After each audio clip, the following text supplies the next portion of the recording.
Hi, என்னடா இது புது லொக்கேஷன்லேருந்து இன்றைக்கி வீடியோ போடுறேன்னு பார்க்குறீங்களா? இதுவுமே ஒரு டெரேஸ் கார்டனிங் தான். இது வந்து என்னோடய அம்மா வீட்டு டெரேஸ் கார்டனிங். நான் வந்து மேரேஜ் ஆகி ஒரு 1.5 years ஆச்சு. ஸோ இங்கே வர்றதுக்கு முன்னாடி நாங்கள் அங்கே தான் டெரேஸ் கார்டனிங் பண்ணியிருந்தோம். இந்த வீடியோ வந்து ஃபுல்லாக பாருங்கள். இது ஜஸ்ட் ஒரு ஷார்ட் கிளிப் மாதிரி தான் நான் ஆட் பண்ணியிருக்கேன். ஃபஸ்ட்டு இந்த கொய்யாக்கா கூட தோட்டத்துலேருந்து தான் எடுத்தது. அண்ட் இந்த வீடியோ ஃபுல்லாக நீங்கள் பார்க்கும்போது எங்கேருந்து எப்படி பறிச்சோன்றது உங்களுக்கு கம்ப்ளீட்டாக தெரியும். இங்கே பாருங்கள், மாதுளை. ஸோ இந்த மாதுளை வந்து ஹைப்ரிட் மாதுளை சொல்லி நாங்கள் வாங்கிட்டு வந்து வச்சப்போ எங்களுக்கு வந்து ஃபஸ்ட்டு காயே வரலை. ஃபஸ்ட்டு 2-3 ஈல்டு வந்து உதிர்ந்து போச்சு. அதுக்கப்புறமா நல்லா வர ஆரம்பிச்சிருச்சு. எங்களுக்கு பழமே கொடுத்துட்டு அந்த சின்ன பழம் அவ்வளோ ரெட்டாக இருந்துச்சு. அதில் முத்தாக இருந்துச்சு. நாங்கள் ஒரு 2 பழம் எடுத்தே நாங்கள் சாப்பிட்டோம். இது கூட அந்த வீடு ரீசெண்டாக கட்டினப்போ நாங்கள் வந்து அந்த தொட்டி மாதிரி நாங்கள் டெரேஸ் கார்டனிங்னே வந்து பிளான் பண்ணி வச்சது இந்த தொட்டி. அண்டு இதுதான் இப்போ பார்க்குறீங்களே, இதுதான் ஃபஸ்ட்டு நாங்கள் வச்ச செடி. அந்த முதல்ல வந்த செடி வந்து இதனுடைய சாப்பிட்ட அந்த சீட்ஸை போட்டப்போ எங்களுக்கு வந்தது அந்த செடி. அது ஃப்ளூக்கில் தான் வந்தது. அதுக்கப்புறம் வந்து சப்போட்டா செடி நாங்கள் வாங்கி வச்சுருந்தோம். அதுக்கப்புறம் இது வந்து ஜாதி மல்லியும் வாங்கி வச்சுருந்தோம். இது வந்து முருங்கைக்கீரை வச்சுருந்தோம். நல்ல வளர்ந்துச்சு நல்லா. அது வீட்டு யூஸ்க்கு பிச்சு ரொம்ப கம்மியாயிடுச்சு. மருதாணி இலையுமே குட்டி மருதாணி இலை சொல்லுவாங்க. அது நல்ல ஒரு செவன்னு பிடிக்கும். சுகர் கீரைன்னு சொல்லுவாங்க.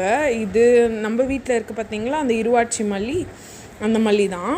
அதுக்கப்புறம் இது ஒரு பெரிய கதை. இங்கே இருக்க ட்ராகனில் அந்த ஒரு கிளையை தான் நாங்கள் எங்கள் வீட்டில் வச்சோம், மாமியார் வீட்டில். அது நல்லா ஈல்டு கொடுக்க ஆரம்பிச்சிச்சு. இங்கே வந்து கொடுக்காமலே விட்டாங்க. இந்த மல்லியை பாருங்கள், அம்மாவை பார்த்து தான் நான் வந்து இங்கே எல்லாத்தையுமே நான் உடச்சி விட்டேன். அந்த வீடியோ உங்களுக்கு லேட்டாக போடுறேன். இந்த மல்லி செம்மையாக ஈல்டு கொடுத்தது. ஏன்னா மொத்த கிளையும் உடச்சி விட்டுட்டாங்க. இப்போ பூ நல்லா கொடுக்குது. லெமனுமே ஹைப்ரிட் லெமனு வாங்கி வச்சுருந்தாங்க. ஆனால் சின்ன லெமனே செம்ம புளிப்பு. ட்ராகன் செடி, துளசி செடி, நிறைய செடி நாங்கள் வச்சோம். ஃபஸ்ட்லாம் ஸ்டார்டிங் நான் நிறைய ரோஸ் கூட வாங்கிட்டு வந்து வச்சேன். இப்போ பாருங்கள், 2 வாழை இருக்குது அம்மா வீட்டில். ஏலக்கி ஒரு வாழை, அதுக்கப்புறமா செவ்வாழை ஒரு வாழை ஒன்று இருக்குது. எல்லாத்துக்குமே பந்தல் கட்டியிருக்காங்க, கொடி கட்டியிருக்காங்க. பிகாஸ் நடுவில் வந்து இந்த அவரைக்காய் கொடி போகுது. அது வந்து அண்ணாவோட கல்யாணத்துக்கு அந்த தானியம்லாம் பந்தக்கால் நடுவாங்கள்ல, அதுலேருந்து போட்ட அந்த கொடி வந்ததில் தான் போட்டாங்க. இது வந்து பச்சை மிளகா. இது வந்து இந்த குண்டு பச்சை மிளகா சொல்லுவாங்க, அந்த பச்சை மிளகா. இந்த அரளி பூ. இது கொய்யா செடி, சின்ன கொய்யா செடி. அதுலேயே பாருங்கள், சின்ன கொய்யாக்கா நல்லா பழுத்ததாக இருக்குது. இதை தான் வந்து நான் ஃபஸ்ட்டு இந்த கட் பண்ணி காட்டினேன். அவங்க எவ்வளோ டேஸ்ட்டு தெரியுமா? சின்ன செடி. இது ஹைப்ரிட் கூட கிடையாது. இது ஏதோ ஃப்ளூக்கில் பேர்ட்ஸ் வந்து போட்டது. இது பார்த்திங்கன்னா சோம்பு. இது நான் சாப்பிட்டு பார்த்தேன், அப்பா காய வச்சுருந்தாரு. செம காட்டாக இருந்துச்சுங்க. உண்மையாலே வீட்டில் கூட சோம்பு செடியெலாம் வளர்க்கலாம் போல்.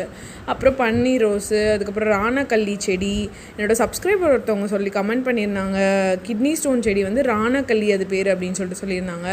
நிறைய செடியும் வச்சுருக்காங்க அம்மாவும். ஃபஸ்ட்டு நாங்கள் நிறைய வச்சுருந்தோம், இப்போ அதை விட நிறைய வச்சுருக்காங்க. இது வந்து ஒரு தர்பூசணி வந்ததுன்னு சொல்லி சொன்னாங்க. சரி, அதுக்காகவே மெயினாக நம்ம வீடியோ எடுத்து ஆகணும். அம்மா வீட்டில் எப்படிலாம் செடி வச்சுருக்காங்கன்னு உங்களுக்கு காட்டணுன்றதுக்காகவே நாங்கள் இந்த வீடியோ எடுத்து பார்த்துட்டு எப்படி இருக்குன்னு சொல்லுங்கள். அண்ட் அந்த கொய்யா பழமுமே செம்ம டேஸ்ட். மாதிரி வீடியோஸ்க்கு சப்ஸ்கிரைப் பண்ணிக்கோங்க.